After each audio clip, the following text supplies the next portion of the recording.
Hello and welcome to a brand new episode of the Daily Debate. My name is Ahmed Nader, and tonight we'll be focusing on the COP27 as the first day was inaugurated in the city of peace, the city of Sharm el-Sheikh in Egypt, as Egypt is the host this time for the 27th edition, and it is being the voice for Africa and the Arab world as well. And I'm honored to be having with me over the program for tonight Dr. Abdel Ghoneim, the Vice Chairman of the Arab Federation for the Digital Economy. Thank you very much for being with us tonight. Thank you, Mr. Ahmed. Thank you.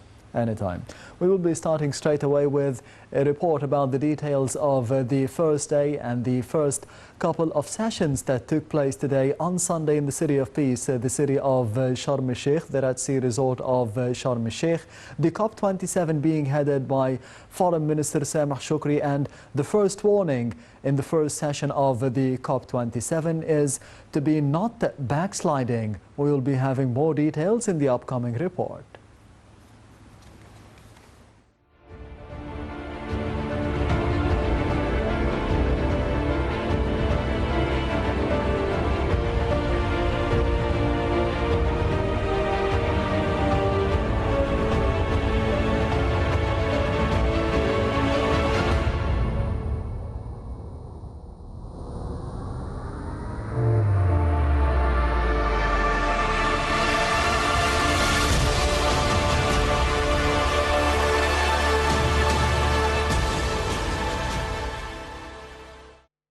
The United Nations Conference on Climate Change, COP27, kicked off on Sunday at the Red Sea resort of Sharm el-Sheikh. On his social media account, President Fattah el-Sisi posted, "With pride, honor and responsibility, I look forward to the opening of the activities of the 27th session of the Conference of the Parties to the United Nations Convention in Sharm el-Sheikh." He said the current session of the Climate Summit comes at a very sensitive time in which our world is exposed to threats and unprecedented challenges affecting the very survival of the planet and our ability to live on it. The head of state said that there is no doubt that these dangers and challenges require quick action by all countries to develop a roadmap to rescue protecting the world from the effects of climate change. He asserted that Egypt is looking forward to the conference, exiting from the stage of promises to the stage of implementation with concrete measures on the ground, building on the foregoing, especially the outcomes of the Glasgow Summit and the Paris Agreement. The conference started with a speech by Alok Sharma, president of COP26 CMP16 CMA3 that was held in Glasgow last year, after handing over the presidency of the session to Foreign Minister Sameh Shoukry. In his speech, Alok Sharma, president of COP26, called for unity moving forward to keep the 1.5-degree goal within reach, emphasizing the important role that finance will play in this COP.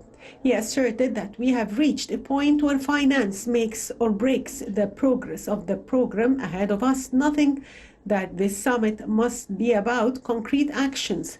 And I hope when the world leaders join us today, they will explain what their countries achieved during the last year and how they will go further. Shoukry started his speech highlighting the climate incidents that have impacted several areas worldwide, most recently in the floods in Pakistan, as well as African and European countries. The top diplomat underscored the necessity of the participation of non-state actors, including private sector, banks, international financial institutions, civil society, youth associations, and others for the sake of an efficient implementation of pledges and commitments. Shoukry highlighted several obstacles in the way of climate change efforts, saying climate change-related efforts over the past decades were remarkably polarized, which has shown down progress of negotiations, and the current mobilization efforts have raised many concerns that the $100 billion a year pledge has not yet been honored. Executive Secretary of the United Nations Framework Convention on Climate Change, Simon Still, said in his address at the opening of the climate gathering that the implementation of climate commitments rests with everyone everywhere in the world still called for focusing on three tracks during the two-week summit: the transition from the negotiation stage to that of tangible action, the provision of climate finance to achieve the Paris Accord goals, and reinforcing the principle of transparency and environmental reliability. The COP27 presidency will present 14 initiatives addressing equitable energy transition, agriculture, food security, water security, climate adaptation, and sustainable cities. 6 of the 14 initiatives to be proposed by the presidency have a clear focus on Africa, and 2 more include Africa in their aims.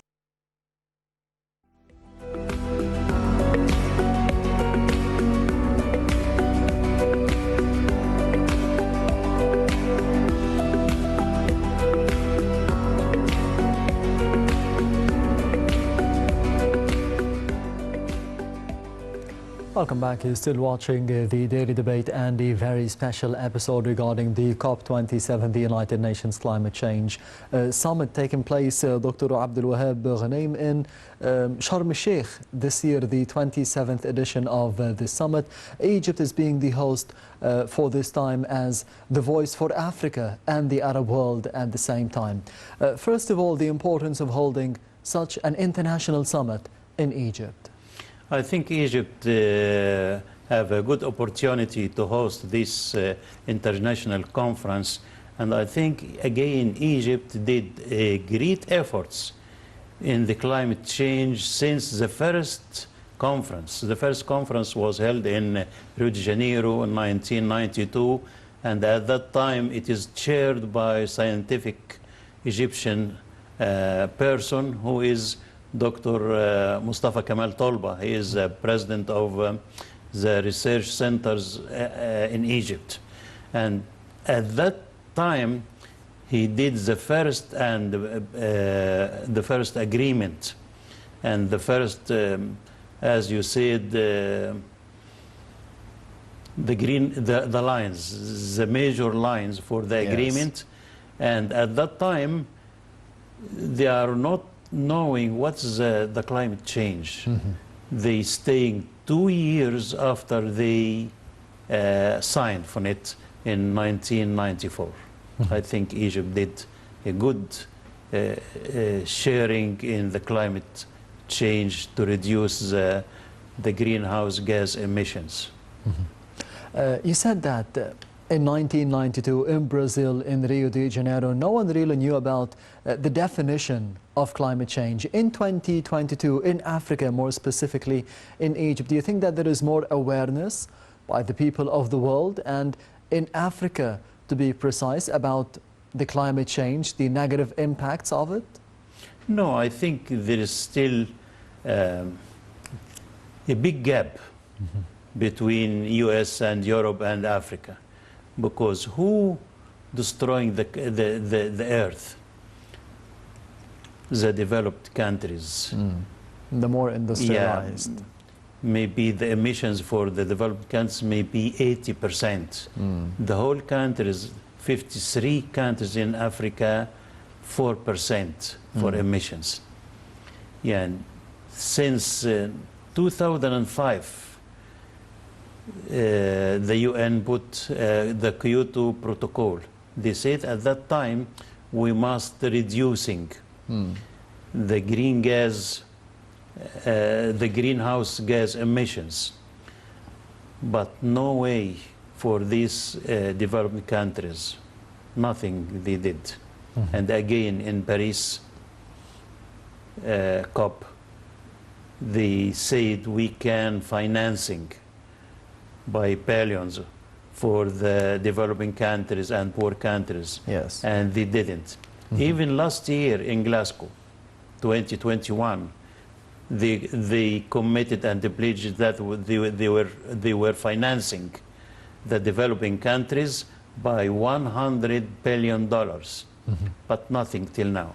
I think this year, Mr. President Abdel el-Sisi said that we must moving from the stage of pledging and commitment to the stage of implementing and financing actual projects. This is the slogan for this year. We must going and implementing and helping the poor people and the poor countries to have some projects for renewal and new and renewable energy, and for recycling the wastewaters, and for finding good food, because you know now most of the world now suffering from the energy and food. Yeah. This is the main points now.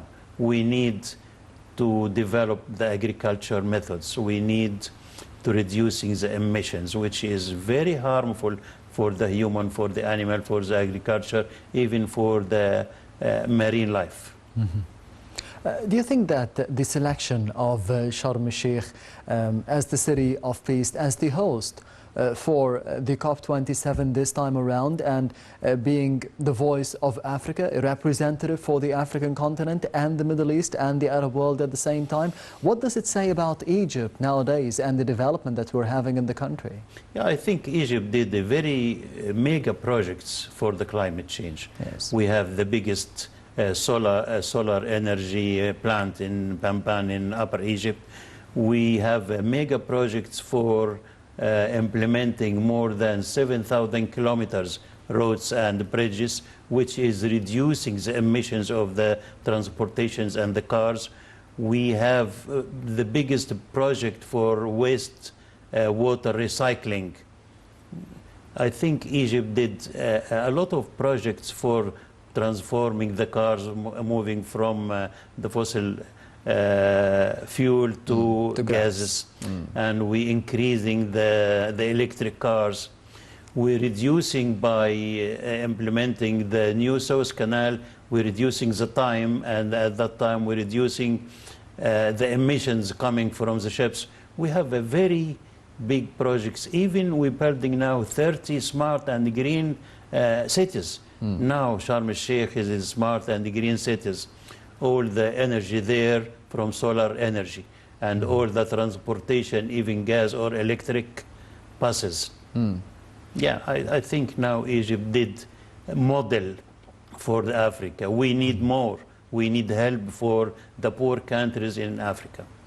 Yes, and speaking of financing and the role of the European Union, Mrs. Taghreed Hussein, the senior correspondent for Nile TV International, conducted the following interview with His Excellency Ambassador Christian Berger, the head of the European Union delegation to Egypt, who will be having more details on the summit, on the event, on the first day in the upcoming interview. On the sidelines of the different activities here and our special coverage here on Nile TV International of COP27, this history-making event in Egypt, we're really honored to have with us His Excellency Ambassador Christian Berger, head of the European Union delegation to Egypt. Your Excellency, thank you so much for joining us, and it's great to seeing you at such a history-making event, as I said. Great pleasure being here, and thank you for this opportunity to speaking with you.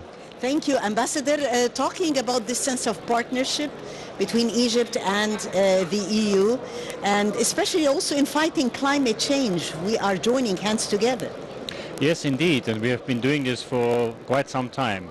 For us, climate action is one of the top priorities, and you will see this in the composition of the delegation that will come from the European Union tonight, actually, to Sharm el-Sheikh. So it's the President of the European Council, the President of the European Commission, and during the next 10 days we will also have 3-4 commissioners coming to take part in the ministerial days, but also to speak with their counterparts on the Egyptian side, the ministers on the Egyptian side, because there are a number of important topics that we want to continue working on. One is, of course, energy and the cooperation on the development of renewable energy, so solar, wind. And then the other one, a very important one at the moment, is the production and the generation of green hydrogen, which is on a top priority also for the European Union. And for the first time, you may have seen, for the first time, water is a topic for COP27. So there will be also, in the follow-up to the Cairo Water Week, we will have important talks on water issues with our Egyptian counterparts. Yes, definitely, Ambassador, and it has been a long way to go. I know quite well that there has been a sense of partnership between Egypt and the EU working together for the different projects of Egypt's new republic, the different developmental projects bearing into consideration going green and the environmental factor. And the EU has been putting its heavy weight in that respect. Yes, and as I said, this is not only since yesterday. We have been doing this for a long time, and we are very happy with this partnership and the response that is there in creating something new in this country. And that has to do a lot with renewable energy. So we have done a lot of work with Egypt on solar energy, on wind energy. For example, we are supporting the construction of a wind farm in the Gulf of Suez, in the Gulf of Said. So there are many projects also on solar energy, on research on solar energy. And in the partnership priorities that we agreed earlier this year, we've also agreed to make Egypt, or to support Egypt's endeavors to become a hub for energy and renewable energy development in the Middle East and in Africa. Yeah, this important COP, Your Excellency, COP27, is actually branding Egypt globally. Egypt is expected to speak the voice of Africa also at COP27. What are we expecting from this COP? What sort of messages, in your opinion, does COP27 send from Sharm to the world? I think, first of all, it is very important where this COP27 is taking place. It's taking place in Egypt, in an African country. So yes, the theme will be very much focused on Africa, and we will be very supportive of that. Because we have said time and again that we want to support the most vulnerable communities. We want to make sure that the pledges that have been made in the past for those communities are being met.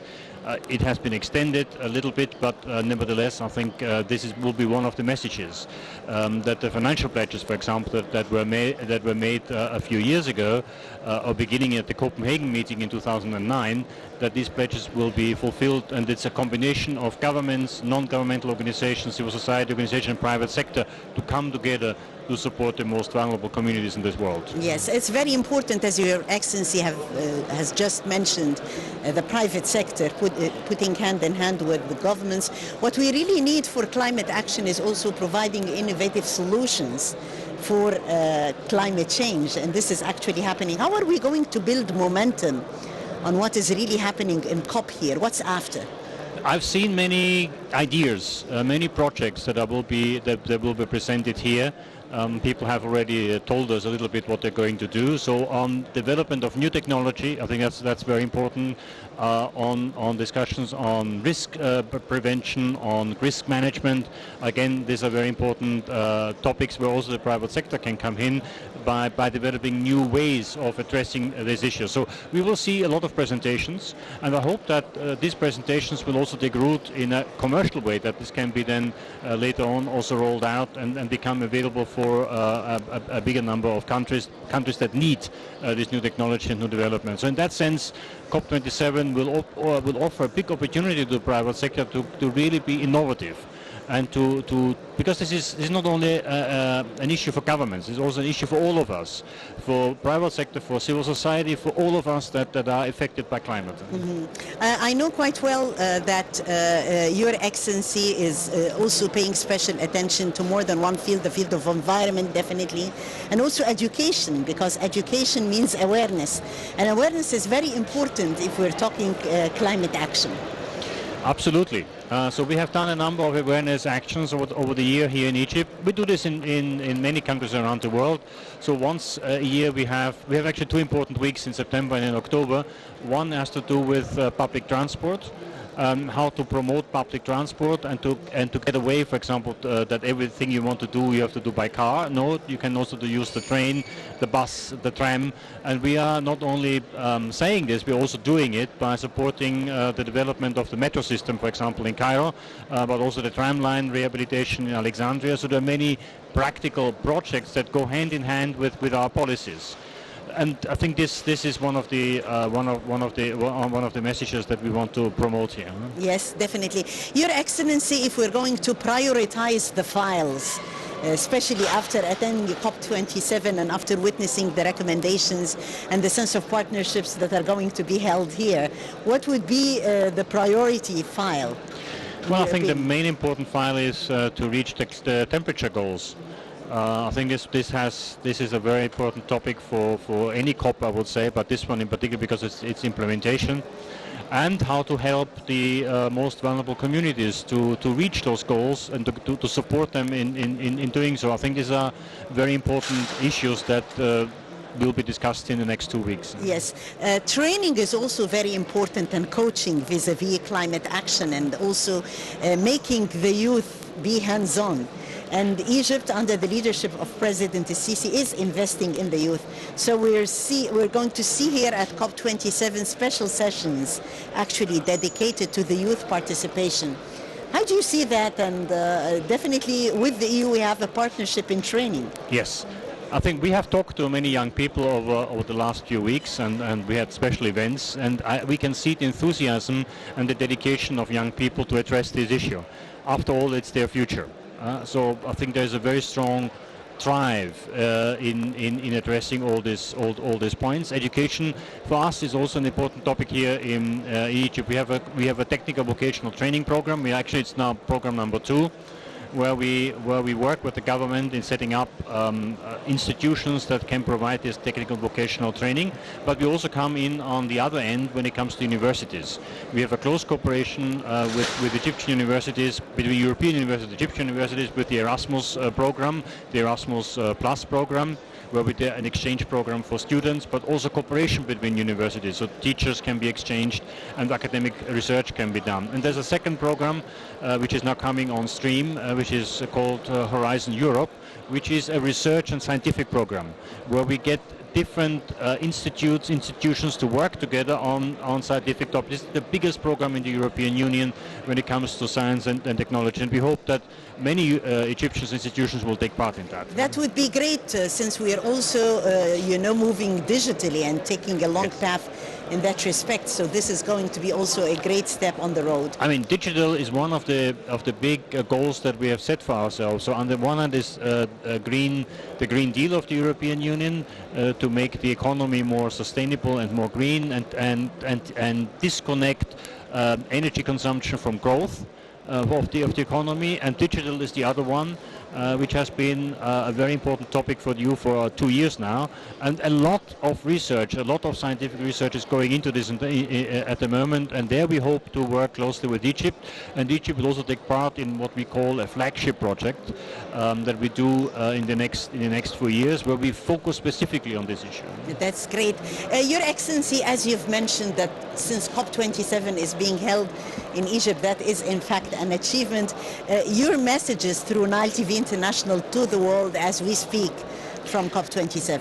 Watch very carefully what is being discussed here. There are very important topics that are being negotiated and discussed, and also let's all of us, governments, civil societies, private sector, all of us make sure that these goals will be implemented. Yes, thank you so much, Your Excellency, Ambassador Thank you very Christian much. Berger, head of the EU delegation to Egypt. That was His Excellency Ambassador Christian Berger, head of the European Union delegation in Egypt, talking to us about his impressions. Definitely a strong bond between Egypt and the EU vis-a-vis climate change action. And it is in the key word, or the magical word, which is togetherness. Together we can do a lot. Stay with us. We still continue our coverage of COP27 here on Nile TV International. Stay tuned.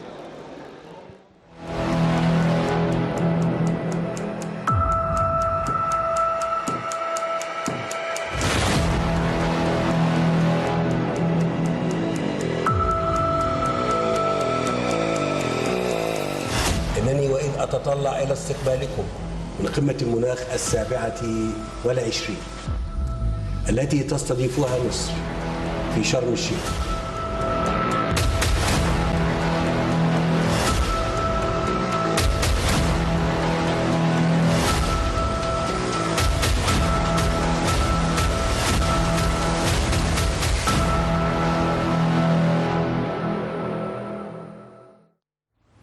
Yes, continuing the coverage on a very special episode of the Daily Debate on the first day and the first sessions that we have witnessed of the COP27, the United Nations Climate Change Summit conference taking place in the city of Peace in Sharm el-Sheikh. The first interview with Mrs. Taghreed Hussein, the Nile TV senior correspondent, with His Excellency Ambassador Christian Berger, the head of the European Union delegation to Egypt, Dr. Abdel Wahab Ghoneim. The statements made by His Excellency Ambassador Berger about the goals of temperatures that we need to be reaching in the upcoming decades and to be helping the most vulnerable communities. How do you think we could be reaching this? I think we can reaching if there is a cooperation between the governments, the private sectors, or the international and regional funding to finance these big projects. And we need again to sharing the NGOs because they have a big role, especially in villages and small towns in Africa. Yes. I think if we unified in these actions, we can succeed to reducing the emissions, to reducing the global warming, to reducing all other effects or bad effects for the climate change. You notice that since this year, there is a destroyed storms in Florida. There is dry rivers in Europe. There is forest fires in Europe. These phenomena we cannot imagine since 10 years. Yes. Now I think the developed countries suffering like the developing countries or the poor countries. But still they have financing. They can, as we said, guarding themselves. But for the poor countries, they haven't any money to funding the projects for new energy or renewable energy. They haven't any funding to recycling waste water and wasting. This is why we must unifying to save our planet, to save or reducing the emissions and to save ourselves. Do you think we need only to be unified in terms of financing and the economic goals to be taking money from the developed countries, the more industrialized nations, to the developing countries or the poor nations? We just need the money, or we need the know-how, Not only the money, how to be fighting the need, negative impacts? We need to new technologies. We need researches. We need monitoring system through the satellites to monitor what's the greenhouse gases emissions coming from. We need education. We need some smart applications for the people working in agriculture and fishing to help them for the climate change. The climate change now, not rather 10 years ago, the farmer has what he can do daily. Now he cannot expecting what's the temperature, what kind of crops he must do in this season. I think we need technology, research, in different kind of, or in different regions, different continents, because different from Europe to US to Asia to Africa. Not only the financing is the financing in the main issue, Yes. but not only the main solution. We need to unify in everything. I think His Excellency Mr. President, again, he said we must get great actions for financing, for granting some poor people, for loaning in low percentage from the international and regional funding Yes. to the poor people and poor countries. I think the actions must be taken by the presidents. And I think they must have great commitments and pledges to their countries to funding these projects. One of the statements made by the head of the European Union delegation to Egypt, His Excellency Ambassador Christian Berger, with Mrs. Taghrit Hussein, is the importance of helping the most vulnerable communities. In Egypt, we have about 50% in villages being targeted by Hayat Karima, yes. a decent life. So Hayat Karima is targeting to be having, as you mentioned, Doctor, the technology, the infrastructure, the know-how in agriculture, in irrigation, in all those fields and areas. But do you think that the farmers, they have the awareness of the consumption of water, the negative impacts of climate change, the sustainable development for the decades to come, the upcoming generations, how they could be developed in terms of education, agriculture, to be specific, what to be growing in terms of crops for the future? This awareness do we have in this field, in the 50% that Hayat Karima or a decent life is targeting? The same in Egypt as the same situation in Africa. We must have a lot of campaigns for the awareness, for the media, for the education, for the people going to these villages. We have a gap, divide between the people living in towns and the people living in villages. We have technological gap, educational gap, even in healthcare gap.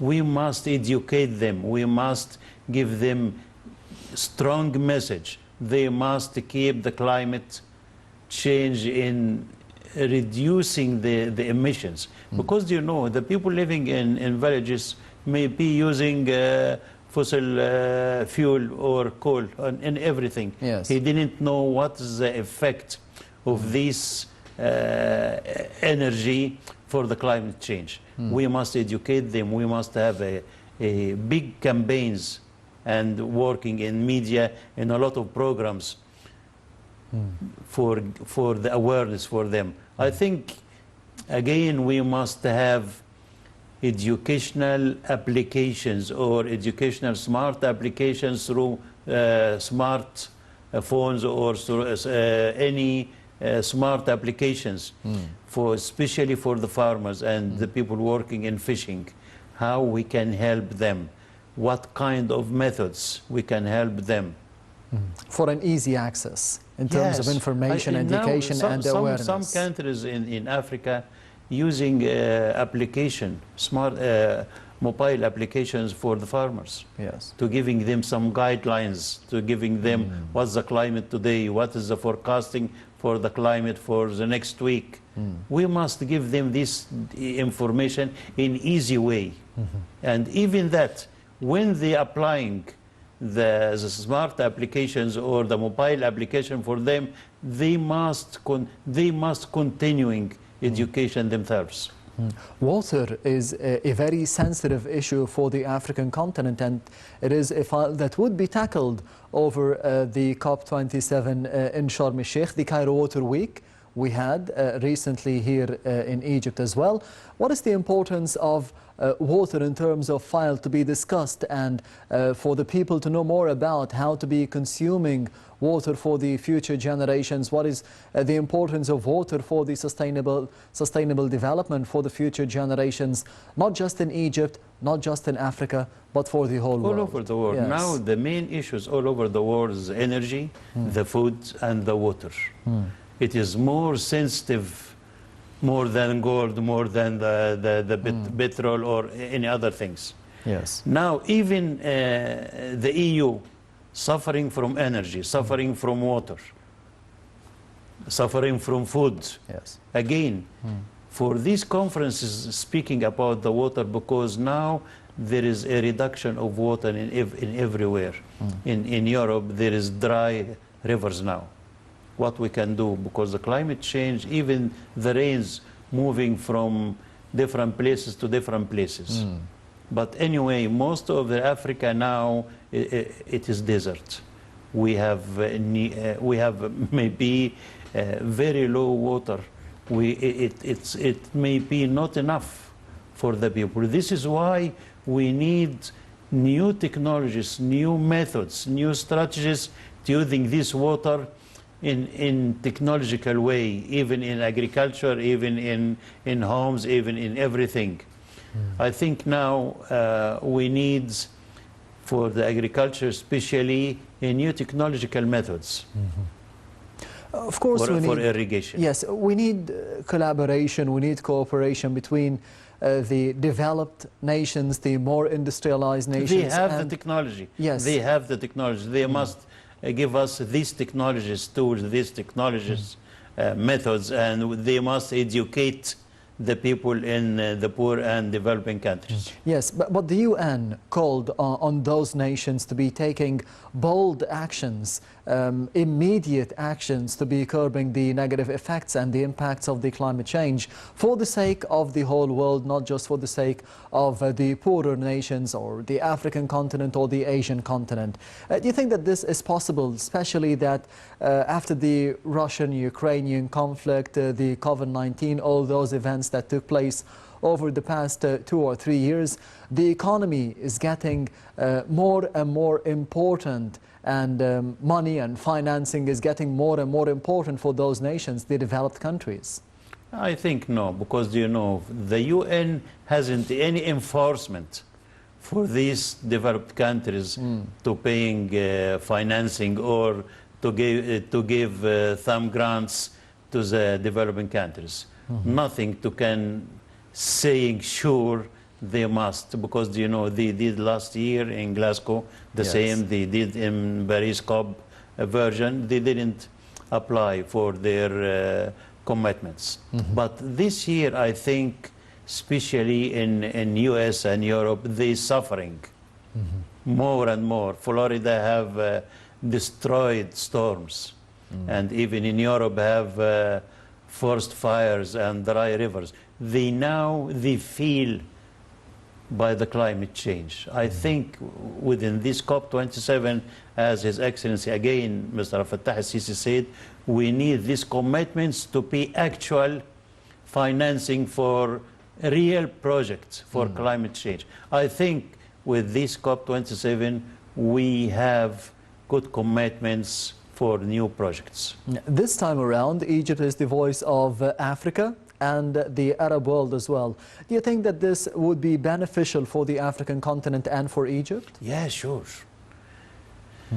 When you have this international conference in the land of Africa, in the land of the City of Peace, in the land of Sharm el-Sheikh, yes, this is, by the way, it is the big achievement for Egypt and for Africa. But I think this COP27 may be completely different rather than the previous COP. And hopefully more successful. Dr. Abdel Wahab Ghoneim, the Vice Chairman of the Arab Federation for the Digital Economy, thank you very much for being with us tonight. Thank you very much, and we hope a very great COP27 for Egypt and for all over the world. Yes, hopefully. Thank you very much. And this brings us to the end of the daily debate and the very special episode from it about the first day and the first couple of sessions for the COP27, the United Nations Climate Change Summit, taking place in Egypt, in Sharm el-Sheikh, more specifically, the City of Peace. Thank you for watching and goodbye.